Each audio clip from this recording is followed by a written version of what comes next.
खालिस्तान, ये नाम जब भी हम सुनते हैं तब हमें उन सरदारों का ध्यान आता है जो पगड़ी बांधकर और हाथ में एक पीले रंग का झंडा लेकर खालिस्तान की मांग कर रहे होते हैं।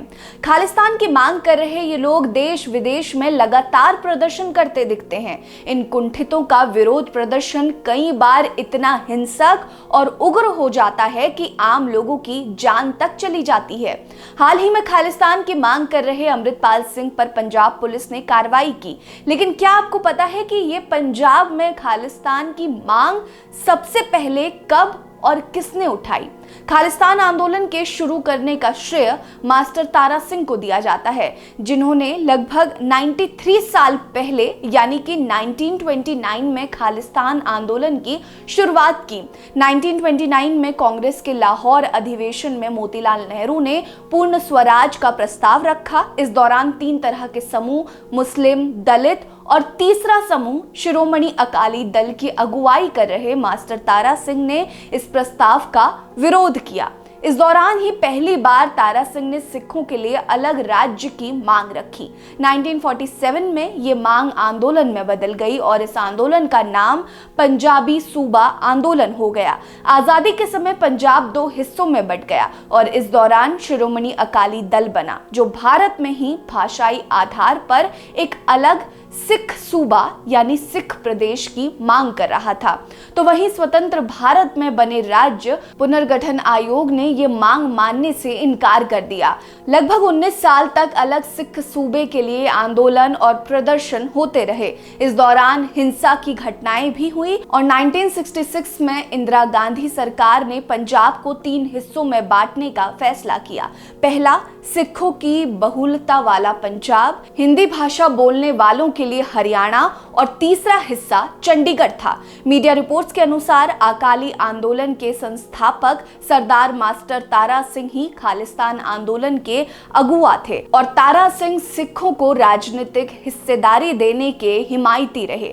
आजादी से पहले उन्हें उस वक्त मोहम्मद अली जिन्ना ने पाकिस्तान की मांग का समर्थन करने के लिए कहा था। बदले में जिन्ना ने उन्हें उप प्रधानमंत्री बनाने का वादा भी किया था, लेकिन तारा सिंह ने इस मांग को ठुकरा दिया। इसके बाद भारत आजाद हुआ और खालिस्तान की मांग ने जोर पकड़ लिया। इसकी बड़ी वजह पंजाब का विभाजन माना गया। पाकिस्तान के अलग होने के बाद पंजाब 2 भागों में बंट गया। सिखों के कई प्रमुख गुरुद्वारे पाकिस्तान शासित पंजाब में चले गए, जिसका मास्टर तारा सिंह ने विरोध किया। 1956 में पंडित नेहरू और मास्टर तारा सिंह के बीच एक समझौता भी हुआ। इसमें सिखों के आर्थिक, शैक्षणिक और धार्मिक हितों की रक्षा की बात कही गई। ये समझौता 5 साल तक ही चला और फिर टूट गया। मास्टर तारा सिंह ने 1961 में अलग पंजाबी सूबे की मांग को लेकर आमरण अनशन शुरू कर दिया। तारा सिंह के समर्थन में हजारों सिख एकजुट हो गए। सिखों का कहना था कि भाषा के आधार पर अलग पंजाब राज्य का गठन हो और गुरुमुखी को भी भाषाओं की सूची में शामिल किया जाए। इस आंदोलन को उनकी बेटी राजेंद्र कौर ने खत्म करवाया और 1966 में भाषा के आधार पर पंजाब को अलग राज्य बना दिया गया। हालांकि चंडीगढ़ को अलग करते हुए केंद्र शासित प्रदेश ही रहा। इसके बाद 1967 में अकाली दल ने पंजाब में पूर्ण बहुमत की सरकार बनाई। गुरनाम सिंह को अकाली दल का नेता चुना गया और वे मुख्यमंत्री बनाए गए, लेकिन 250 दिन बाद ही उनकी सरकार में बगावत हो गई। लक्ष्मण सिंह गिल के नेतृत्व में 16 विधायकों ने अलग गुट बना लिया। इस गुट को कांग्रेस ने समर्थन भी दे दिया। पंजाब में 1971 तक राजनीतिक उथल पुथल का दौर जारी रहा।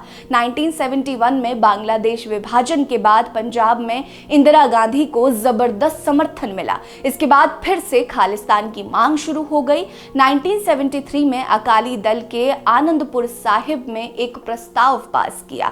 1978 में भी इस प्रस्ताव को दोहराया गया। प्रस्ताव में 3 प्रमुख बातें कही गई। पहली ये कि पंजाब को जम्मू कश्मीर की तरह ही स्वतंत्रता मिले। सिर्फ रक्षा, विदेश, संचार और मुद्रा पर केंद्र का दखल रहे। दूसरा, केंद्र शासित प्रदेश चंडीगढ़ को पूरी तरह से पंजाब को सौंप दिया जाए। और तीसरा, पूरे देश में गुरुद्वारा समिति का निर्माण हो और सिखों को सेना में अधिक जगह मिले। इसी के साथ मास्टर तारा सिंह खालिस्तान की मांग को लेकर अहिंसक आंदोलन करते रहे, लेकिन 1967 में उनकी मृत्यु के बाद खालिस्तान का आंदोलन हिंसा में तब्दील हो गया। 1978 में अमृतसर में निरंकार संप्रदाय के साथ अकाली दल का विवाद हो गया और इस विवाद में 13 अकाली कार्यकर्ताओं की मौत हो गई। इसमें जनरल सिंह भिंडरावाले का करीबी फौजा सिंह भी शामिल था।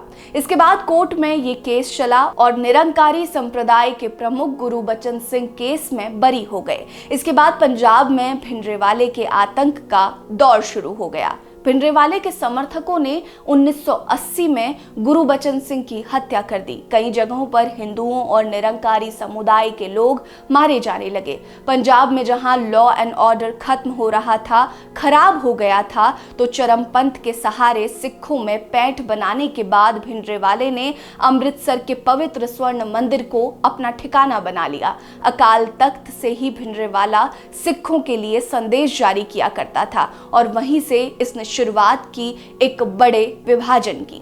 इसके बाद 1982 में भिंडरावाले ने अकाली दल से हाथ मिला लिया और धर्म युद्ध लॉन्च किया। पंजाब में खालिस्तान आंदोलन के विरोध में बोलने वाले लोगों को भिंडरावाले और उनके समर्थक मौत के घाट उतार दिया करते थे। वहीं 1983 में जालंधर के डीआईजी एएस अटवाल को स्वर्ण मंदिर की सीढ़ियों पर गोली मार दी गई, जिसके बाद इंदिरा गांधी ने ऑपरेशन ब्लू स्टार शुरू करा और इस ऑपरेशन ने पूरी रूपरेखा ही बदल दी। इस ऑपरेशन के दौरान दोनों ओर से भीषण गोलीबारी हुई। इस ऑपरेशन के बाद इंदिरा गांधी का जमकर विरोध हुआ। जहां भिंडरावाले को इस ऑपरेशन में मौत के घाट उतरना पड़ा, तो वहीं इंदिरा गांधी की हत्या उनके ही सिख बॉडीगार्ड्स से करवा दी गई। ऑपरेशन ब्लू स्टार के बाद बब्बर खालसा और अन्य आतंकी संगठन सक्रिय हो गए। पंजाब के तत्कालीन मुख्यमंत्री बेअंत सिंह की हत्या भी खालिस्तानियों ने 1995 में कर दी। वहीं 1987 में भारत में पूर्व आर्मी चीफ जनरल एएस वैद्य को भी गोलियों से भून दिया गया। इसी के साथ कनाडा से लंदन होते हुए भारत आने वाली एयर इंडिया के विमान कनिष्क को 1986 में उग्रवादियों ने हवा में ही उड़ा दिया। इस हमले में लगभग 329 लोगों की मौत हो गई। हालांकि केंद्र और राज्य के संयुक्त ऑपरेशन की वजह से खालिस्तान आंदोलन की मांग पंजाब में शांत हो गई, लेकिन फिर से आंदोलन चर्चा में आया और ये चर्चा हुई वारिस पंजाब दे संगठन की वजह से।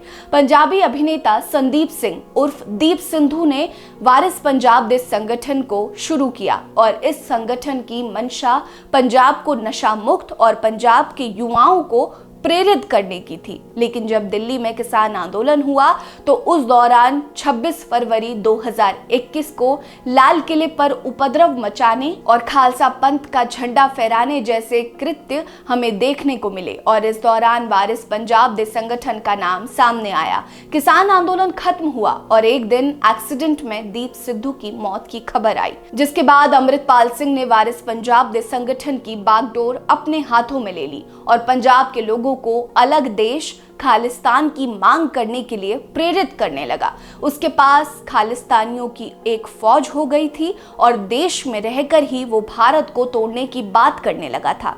पुलिस थाने पर हमला करने से लेकर भारत की संप्रभुता पर सवाल उठाने और यहाँ तक कि देश के गृह मंत्री अमित शाह को धमकी देने तक अमृतपाल सिंह लगातार ऐसे कुकृत्य करता रहा। नतीजा ये हुआ कि पंजाब पुलिस ने ऑपरेशन शुरू कर दिया और मौजूदा समय में अमृतपाल सिंह कहां है ये किसी को नहीं पता। हालांकि एक बार गिरफ्तारी के बाद अमृतपाल सिंह भाग चुका है और उसकी खबर अभी तक किसी के पास नहीं है। वेल, आपको क्या लगता है, क्या पंजाब के लिए एक अलग खालिस्तानी राज्य की मांग करना सही है या नहीं? हमें कमेंट सेक्शन में अपनी राय जरूर दीजिएगा। बने रहिए हमारे साथ। नमस्कार।